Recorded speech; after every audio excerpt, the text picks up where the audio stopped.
The statue of legendary Penn State coach Joe Paterno came down on Sunday. Penn State community, which is bracing for yet another major blow today. Authorities are on site this morning at Penn State, prepping to bring down Joe Paterno's statue.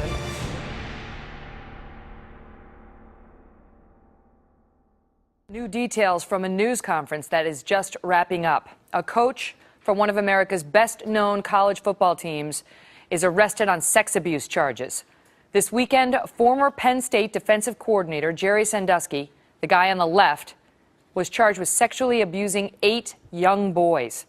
Then 2 university staffers resigned, high-level staffers, amid accusations that they covered up the abuse. Legendary football coach Joe Paterno may be forced out by Penn State because he did not do enough on a sexual abuse case involving one of his top coaches. Joe Paterno is no longer the head football coach, effective immediately.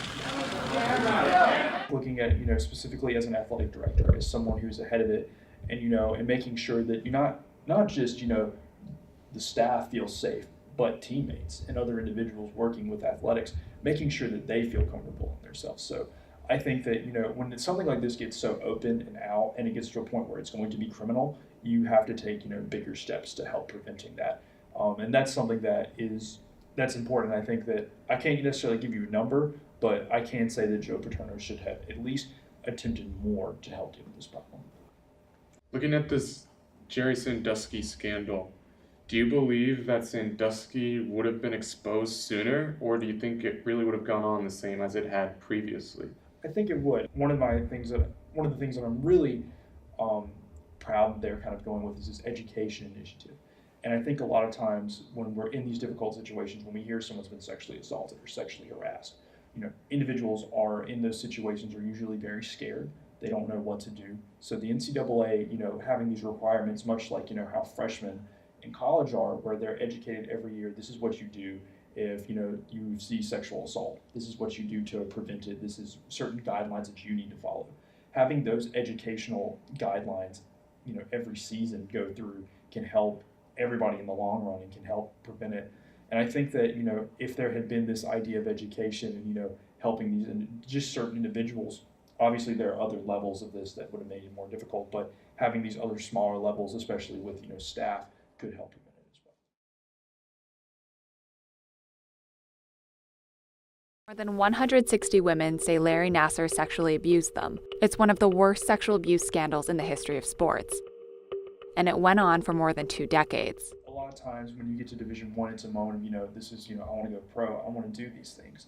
And I think that there could be individuals who have positions of power that, and this is something that we talk about, prepare how there are different relationship boundaries where someone has a fulcrum. They have a leverage over certain relationships, and that can be abused to a certain degree.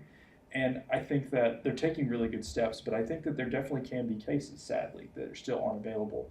And that's why I think, there needs to be a further push of advocacy and support for these individuals. So I think the first thing would be is obviously having a more open, I think a lot of times we think of, reporting such things as a very difficult thing. I think trying to make this an easier thing to report and, having more of a variety, at least with the NCAA, of confidential and non-confidential resources available to both athletes and other members of staff, that could definitely help. I think they're taking a step in the right place. I just think that they need to make sure that they keep defining those moments with education as well. If you're someone who knows someone, is to support them and to believe them. I think that's a critical first step, and I think that's an important step in terms of healing.